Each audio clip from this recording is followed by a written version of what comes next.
Hello friends, और आज के लेक्चर में हम डिस्कस करने वाले हैं जनरल अवेयरनेस के टॉप 50 क्वेश्चंस को। और आज के लेक्चर में हमने जिन क्वेश्चंस का सिलेक्शन किया है वो सभी क्वेश्चंस एग्जाम में कई बार पूछे जा चुके हैं, इसलिए यहाँ पर सभी क्वेश्चंस वेरी वेरी इंपॉर्टेंट है आपके एग्जाम के पॉइंट ऑफ व्यू से। यहाँ पर हम क्वेश्चंस के साथ साथ उनसे जुड़े हुए इंपॉर्टेंट फैक्ट भी डिस्कस करेंगे, जिससे कि आपका एक ही क्वेश्चन के साथ में आपके 3 से 4 क्वेश्चन कवर हो जाते हैं। तो आइए बिना देर के शुरू करते हैं। देखिए, हमारा फर्स्ट क्वेश्चन है, स्थितिज ऊर्जा या पोटेंशियल एनर्जी का सूत्र क्या होता है। देखिए, अब सबसे पहले हम बात करते हैं स्थितिज ऊर्जा क्या होती है। तो स्थितिज ऊर्जा की डेफिनेशन होती है कि किसी वस्तु की स्थिति में परिवर्तन के कारण उसके अंदर जो ऊर्जा संग्रहित हो जाती है उसे ही हम स्थितिज ऊर्जा या पोटेंशियल एनर्जी कहते हैं। जैसे कि अगर यदि हम किसी खिलौने के अंदर चाबी भरते हैं तो वो चलने के लिए तैयार हो जाता है, उसकी स्प्रिंग के अंदर परिवर्तन हुआ और उसके अंदर ऊर्जा संग्रहित हो गई, और उसी को हम कहते हैं कि उसकी स्थितिज ऊर्जा बढ़ गई। अब यदि हम ऐसे फॉर्मूले की बात करते हैं तो Pe इजिकल टू होता है mgh।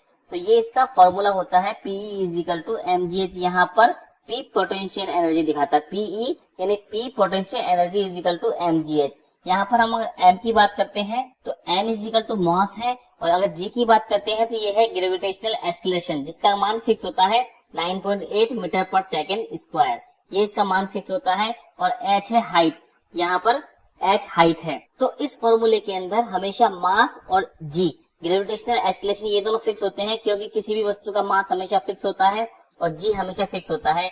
तो स्थितिज ऊर्जा हमेशा निर्भर करती है उस वस्तु की ऊंचाई के ऊपर, यानी हाइट के ऊपर। तो जितनी अधिक हाइट होगी उसकी स्थितिज ऊर्जा उतनी ही अधिक बढ़ जाएगी, या उतनी ही अधिक उसके अंदर स्थितिज ऊर्जा संग्रहित होगी। अब यदि हम इसका एग्जांपल देखते हैं तो हम देखते हैं कि जो डैम या बांध होते हैं उनकी ऊंचाई अधिक से अधिक रखी जाती है, क्योंकि इससे क्या होता है कि बांध की ऊंचाई बढ़ने के कारण उसके अंदर पानी अधिक भरा जा सकता है, और अधिक पानी के कारण उसके अंदर पानी के अंदर स्थितिज ऊर्जा बढ़ जाती है। और इसी कारण से बांधों की ऊंचाई अधिक रखी जाती है, ताकि उस ऊर्जा से, पानी की उस ऊर्जा से अधिक बिजली बनाई जा सके या इलेक्ट्रिसिटी बनाई जा सके। इसी प्रकार से यदि हम गतिज ऊर्जा की बात करते हैं तो काइनेटिक एनर्जी इजिकल टू होता है 1/2 mv²। ये गतिज ऊर्जा का फॉर्मूला होता है। तो ये दोनों ही इंपॉर्टेंट है एग्जाम के पॉइंट ऑफ व्यू से, आ सकते हैं आपके एग्जाम में, कई बार ये आ भी चुके हैं, तो आप याद रखिएगा इसे। तो आइए नेक्स्ट क्वेश्चन पे चलते हैं। देखिए, हमारा सेकंड क्वेश्चन कहता है कि 1500 डिग्री सेंटीग्रेड से अधिक तापमान नापने के लिए किसका प्रयोग किया जाता है। और इस क्वेश्चन का राइट आंसर है पायरोमीटर। तो पायरोमीटर का यूज किया जाता है 1500 डिग्री सेंटीग्रेड से अधिक टेम्परेचर नापने के लिए। अब पायरोमीटर का यूज कहाँ होता है, तो जो बड़ी बड़ी भट्टियां होती हैं उन भट्टियों का टेम्परेचर नापने के लिए पायरोमीटर का यूज किया जाता है। जो उद्योग धंधों में, बड़ी बड़ी इंडस्ट्रीज के अंदर जो भट्टियां होती है जिनका टेम्परेचर हजारों में होता है, तो वहां पर इसका टेम्परेचर नापने के लिए यूज किया जाता है। इसी प्रकार से हम सौर विकिरण का टेम्परेचर नापने के लिए, याद रखिएगा, सौर विकिरण का टेम्परेचर नापने के लिए भी पायरोमीटर का यूज करते हैं। तो वेरी वेरी इंपॉर्टेंट है, यह भी कई बार एग्जाम में पूछा जा चुका है। एसएससी में 2 से 3 बार क्वेश्चन पूछा जा चुका है, तो आप याद रखिएगा इस क्वेश्चन को। तो आइए नेक्स्ट क्वेश्चन पे चलते हैं। देखिए जी, इस क्वेश्चन में कह रहा है कि व्यक्ति अपने चश्मे के बिना अखबार पढ़ने में असमर्थ है, तो वह कौन सी बीमारी से ग्रस्त है। और इस क्वेश्चन का राइट आंसर है हाइपरमेट्रोपिया। हाइपरमेट्रोपिया से वह ग्रसित है। अब यदि हम हाइपरमेट्रोपिया की बात करते हैं तो इसके अंदर पास की जो वस्तुएं होती हैं वो दिखाई नहीं देती हैं, परंतु दूर की वस्तुएं जो होती हैं वो उसे साफ साफ दिखाई देती हैं। और इस बीमारी को दूर करने के लिए हमारे चश्मे के अंदर उत्तल लेंस का यूज किया जाता है, उत्तल लेंस का प्रयोग किया जाता है इस बीमारी को दूर करने के लिए, या हाइपरमेट्रोपिया को दूर करने के लिए। इसी तरह से हम बात करते हैं मायोपिया की। तो मायोपिया के अंदर क्या होता है कि व्यक्ति को पास की वस्तुएं तो क्लियर दिखाई देती है, परंतु जो दूर की वस्तुएं होती हैं वो दिखाई नहीं देती है, साफ दिखाई नहीं देती है। और इस रोग को दूर करने के लिए अवतल लेंस का यूज किया जाता है। याद रखिएगा, अवतल लेंस का यूज किया जाता है मायोपिया को दूर करने के लिए। अवतल लेंस को कॉनकेव लेंस भी कहा जाता है, कॉनकेव लेंस भी से कहा जाता है। इसी प्रकार से उत्तल लेंस को कॉन्वेक्स लेंस भी कहा जाता है। तो इम्पोर्टेंट क्वेश्चन है, ये भी कई बार एग्जाम में पूछा जा चुका है। तो आइए नेक्स्ट क्वेश्चन पे चलते हैं। देखिए, इस क्वेश्चन में कह रहा है कि एक उपग्रह से एक अंतरिक्ष यात्री द्वारा फेंका गया चम्मच डैश स्थिर रहेगा। तो इस क्वेश्चन में पूछ रहा है कि यदि कोई अंतरिक्ष यात्री उसके अंतरिक्ष यान में से एक चम्मच को बाहर फेंकता है तो उस चम्मच का क्या होगा। तो इस क्वेश्चन का राइट आंसर होगा, वह चम्मच जो है वो उपग्रह के साथ साथ चारों तरफ चक्कर लगाता रहेगा या उपग्रह की गति का पालन करेगा। तो ये इसका राइट आंसर है। तो आइए नेक्स्ट क्वेश्चन पे चलते हैं। देखिए जी, इस क्वेश्चन में कह रहा है कि सामान्य प्रकार के द्विफोकस लेंस या बाइफोकल लेंस जो होते हैं उनके ऊपरी और निचले भाग क्रमशः होते हैं। मतलब जो है कि जो बाइफोकल लेंस है उसमें दो तरह के लेंस होते हैं। एक ही लेंस के अंदर दो प्रकार के लेंस होते हैं। उसके अंदर दो लेंस किस प्रकार के होते हैं, तो उनमें होता है अवतल लेंस और उत्तल लेंस। जो ऊपरी लेंस होता है वह तो अवतल लेंस होता है, जबकि निचला लेंस जो होता है वो उत्तल लेंस होता है। और इस प्रकार के बाइफोकल लेंस का यूज वो लोग करते हैं जिनकी दूर की और पास की दोनों की नजर कमजोर हो जाती है उम्र के साथ साथ, उनके लिए ये बाइफोकल लेंस का यूज किया जाता है। आइए नेक्स्ट क्वेश्चन पे चलते हैं। देखिए कि इस क्वेश्चन में कह रहा है कि निम्न में से किस प्रक्रिया में ऊर्जा का उत्सर्जन होता है। इसमें पूछ रहा है कि कैसी कौन सी रिएक्शन है जिसमें ऊर्जा बाहर निकलती है।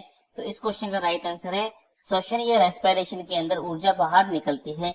तो श्वसन जो है वो एक ऊष्मा को उत्सर्जित करने वाली अभिक्रिया है या ऊष्मा को निकालने वाली अभिक्रिया है। अब श्वसन की प्रक्रिया कहाँ पर होती है, तो मनुष्य के अंदर जो श्वसन की प्रक्रिया होती है वह कोशिका के अंदर या सेल के अंदर होती है, और इसी कारण से हम इसे कोशिकीय श्वसन कहते हैं। याद रखिएगा, कई बार एग्जाम में पूछा जाता है, कोशिकीय श्वसन इसे कहा जाता है। अब कोशिका के अंदर भी यह प्रक्रिया कहाँ पर होती है, तो माइटोकॉन्ड्रिया के अंदर यह रिएक्शन होती है। तो ये वेरी वेरी इंपॉर्टेंट क्वेश्चन है, बहुत बार एग्जाम में पूछा जाता है। कई बार ये पूछा जाता है कि मनुष्य के अंदर श्वसन की प्रक्रिया कहाँ पर होती है, तो सेल के अंदर होती है, और सेल में भी कहाँ होती है, ये माइटोकॉन्ड्रिया में होती है। और सेल के अंदर होने के कारण इसे हम कोशिकीय श्वसन कहते हैं। अब यह रिएक्शन किस प्रकार की होती है, इसके अंदर क्या होता है, तो इसके अंदर ग्लूकोज जो है वो ऑक्सीजन के साथ में रिएक्शन करके और एनर्जी प्रोड्यूस करता है, मतलब एनर्जी बनाता है, और वह एनर्जी एटीपी के रूप में संग्रहित रहती है। एटीपी का पूरा नाम होता है एडिनोसिन ट्राइफॉस्फेट। अब यदि मैं इस रिएक्शन को लिखना चाहूँ तो देखिए, इस रिएक्शन में ग्लूकोज जो है वो ऑक्सीजन के साथ में रिएक्शन करता है, और इसमें कार्बन डाइऑक्साइड गैस निकलती है, साथ में पानी निकलता है, और साथ में निकलती है ऊर्जा जो कि एटीपी के रूप में संग्रहित हो जाती है। और एटीपी की फुल फॉर्म बहुत बार एग्जाम में पूछी जाती है, तो ये होती है एडिनोसिन ट्राइफॉस्फेट। इसमें फॉस्फेट के 3 अणु होते हैं, तो याद रखिएगा एटीपी की फुल फॉर्म है एडिनोसिन ट्राइफॉस्फेट। और यदि हम माइटोकॉन्ड्रिया की बात करते हैं तो माइटोकॉन्ड्रिया को पावर हाउस ऑफ सेल भी कहा जाता है, या पावर हाउस ऑफ सेल या कोशिका का शक्ति गृह भी माइटोकॉन्ड्रिया को कहा जाता है। इसी प्रकार से एक क्वेश्चन और बन जाता है कि कोशिका की आत्महत्या की थैली या सुसाइड बैग ऑफ सेल किसे कहा जाता है, तो लाइसोसोम को जो है सुसाइड बैग ऑफ सेल कहा जाता है, लाइसोसोम। याद रखिएगा, इंपॉर्टेंट क्वेश्चन है, बहुत बार एग्जाम में पूछा जा चुका है, स्पेशली एसएससी का तो यह बिल्कुल पैट क्वेश्चन हो रखा है, बहुत बार एसएससी में ये क्वेश्चन पूछे जा चुके हैं। तो आइए नेक्स्ट क्वेश्चन पे चलते हैं। देखिए जी, इस क्वेश्चन में कह रहा है कि भारत की सबसे बड़ी सिंचाई नहर कौन सी है। तो इस क्वेश्चन का राइट आंसर है इंदिरा गांधी नहर जो है वो भारत की सबसे बड़ी नहर है, यह सिंचाई नहर है। इस नहर का पुराना नाम राजस्थान नहर भी था, और राजस्थान नहर होने के कारण ही इसे राजस्थान की मरुगंगा भी कहा जाता है। तो इम्पोर्टेंट क्वेश्चन है, राजस्थान की मरुगंगा इंदिरा गांधी नहर को कहा जाता है। अब इंदिरा गांधी नहर निकलती कहाँ से है, तो ये पंजाब के अंदर सतलुज नदी और ब्यास नदी के संगम के ऊपर जो हरिके बांध बना हुआ है, याद रखिएगा हरिके बांध बना हुआ है, उस बांध से ही राजस्थान नहर या इंदिरा गांधी नहर निकलती है। और यह पंजाब और राजस्थान के अंदर पानी की सप्लाई करती है या सिंचाई की सप्लाई का काम करती है। इंपॉर्टेंट क्वेश्चन है, 2018 में एसएससी में आया हुआ क्वेश्चन है ये। तो आइए नेक्स्ट क्वेश्चन पे चलते हैं। देखिए जी, इस क्वेश्चन में कह रहा है कि कालिदास के संबंध में सही कथन का चयन कीजिए, और इस क्वेश्चन का हमारा राइट आंसर बन जाएगा जो कालिदास हैं वो गुप्त काल के कवि थे। याद रखिएगा, गुप्त काल के कवि थे, उनके बारे में कई इंपॉर्टेंट फैक्ट बनते हैं, जैसे कि कालिदास को भारत का शेक्सपियर कहा जाता है। तो ये वेरी वेरी इंपॉर्टेंट फैक्ट है कि भारत का शेक्सपियर किसे कहा जाता है, तो कालिदास को भारत का शेक्सपियर कहा जाता है। बहुत बार ये एसएससी और यूपीएससी में पूछा जा चुका है।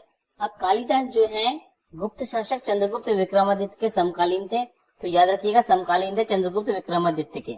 अब यदि हम कालिदास की इंपॉर्टेंट रचनाओं की या प्रमुख रचनाओं की बात करते हैं तो कालिदास की बहुत सारी रचनाएं थी, मगर प्रमुख रचनाओं में अभिज्ञान शकुंतलम, रघुवंश, कुमार संभव और मेघदूत, ये कालिदास की कुछ प्रमुख रचनाएं थी जो कि आपसे एग्जाम में कई बार पूछी जाती है, तो आप उन रचनाओं को याद कर लीजिएगा। तो आइए नेक्स्ट क्वेश्चन पे चलते हैं। देखिए, इस क्वेश्चन में पूछ रहा है कि हर्षवर्धन की आत्मकथा निम्न में से किसने लिखी थी, और इस क्वेश्चन का राइट आंसर है बाणभट्ट ने लिखी थी हर्षवर्धन की आत्मकथा। बाणभट्ट जो है वो हर्षवर्धन के दरबार में रहा करता था, और बाणभट्ट के द्वारा लिखी गई हर्षवर्धन की आत्मकथा का नाम था हर्षचरित्र। तो हर्षचरित्र के साथ साथ बाणभट्ट ने कई बुकें और लिखी है, जैसे कि कादम्बरी भी बाणभट्ट की रचना है। बाणभट्ट की और भी कई रचनाएं जैसे चंडी शतकम, पार्वती परिणय, तो ये बाणभट्ट की कई प्रमुख रचनाएं हैं। अब यदि हर्षवर्धन की बात करते हैं तो हर्षवर्धन जो है तो पुष्यवती वंश का शासक था और इसकी मृत्यु के साथ ही इसका वंश समाप्त हो जाता है। हर्षवर्धन खुद एक बहुत ही अच्छा साहित्य में रुचि रखने वाला शासक था और इसने भी कई नाटकों की रचना की है, जैसे कि रत्नावली, नागानंद और प्रियदर्शिका। ये सभी रचनाएं काफी इंपॉर्टेंट है क्योंकि एग्जाम में इन्हीं में से आपसे क्वेश्चन पूछे जाते हैं। आपके लिए एक क्वेश्चन और बनता है यहाँ पर, जिसका आंसर आप सभी को कमेंट बॉक्स में कमेंट करके देना है कि हर्षवर्धन ने नर्मदा नदी के तट पर किस शासक को युद्ध में हराया था। तो वेरी वेरी इंपॉर्टेंट क्वेश्चन है यह भी, तो इसका आंसर आप सभी को कमेंट बॉक्स में कमेंट करके देना है। अब देखिए, यदि मैं बरहामीर की बात करता हूँ तो बरहामीर ने एक बुक लिखी थी ब्रह्म संहिता, और ब्रह्म संहिता को एनसाइक्लोपीडिया ऑफ संस्कृत कहा जाता है। तो यह भी वेरी वेरी इंपॉर्टेंट है। एनसाइक्लोपीडिया ऑफ संस्कृत किसे कहा जाता है? ब्रह्म संहिता को। और ब्रह्म संहिता किसने लिखी है? बरहामीर ने लिखी थी। तो आइए नेक्स्ट क्वेश्चन पे चलते हैं। देखिए जी, इस क्वेश्चन में कह रहा है कि थोक मूल्य सूचकांक या होलसेल प्राइस इंडेक्स कौन जारी करता है? वेरी वेरी इंपॉर्टेंट क्वेश्चन है ये। तो इस क्वेश्चन का राइट आंसर होगा वाणिज्य और उद्योग मंत्रालय जो है वो इसे जारी करता है। इसे WPI भी कहते हैं, जिसकी फुल फॉर्म मैंने आपको अभी बताई है, होलसेल प्राइस इंडेक्स। देखिए, अब इसका अर्थ क्या होता है? तो इसका अर्थ होता है कि वस्तुओं में होने वाले परिवर्तन को थोक बाजार के स्तर पर मापा जाता है और यह कार्य हर माह किया जाता है या हर महीने यह कार्य किया जाता है। तो ये आंकड़े जो है वो हर महीने जारी किए जाते हैं वाणिज्य और उद्योग मंत्रालय के द्वारा। तो यह भी इंपॉर्टेंट क्वेश्चन है, SSC में आया हुआ क्वेश्चन है ये, तो याद रखिएगा आप। फ्रेंड्स, मैंने जो भी क्वेश्चंस लिए हैं वो सभी क्वेश्चन SSC CGL में आए हुए क्वेश्चंस मैंने यहाँ पर लिए हैं। तो आइए नेक्स्ट क्वेश्चन पे चलते हैं। देखिए, इस क्वेश्चन में कह रहा है कि इस संविधान संशोधन द्वारा शिक्षा को मौलिक अधिकार बनाया गया था। तो इसे पूछ रहा है ऐसा कौन सा संविधान संशोधन है जिसमें शिक्षा को मौलिक अधिकार बना दिया गया था? और इस क्वेश्चन का राइट आंसर होगा 2002 में हुआ 86वां संविधान संशोधन। इसके द्वारा शिक्षा को मौलिक अधिकार की श्रेणी में रख दिया गया है।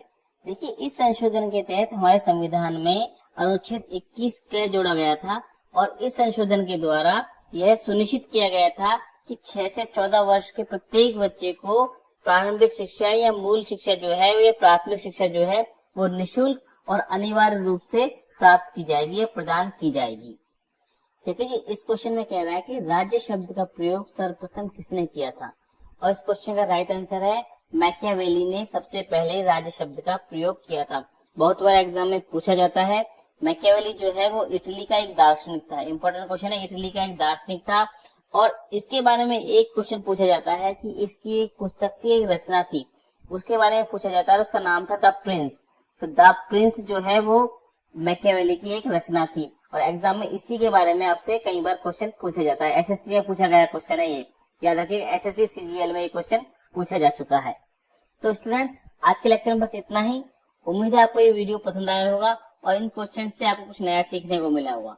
इसी तरह के इम्पोर्टेंट क्वेश्चन के साथ में मिलते हैं अपने इसी वीडियो के नेक्स्ट पार्ट में।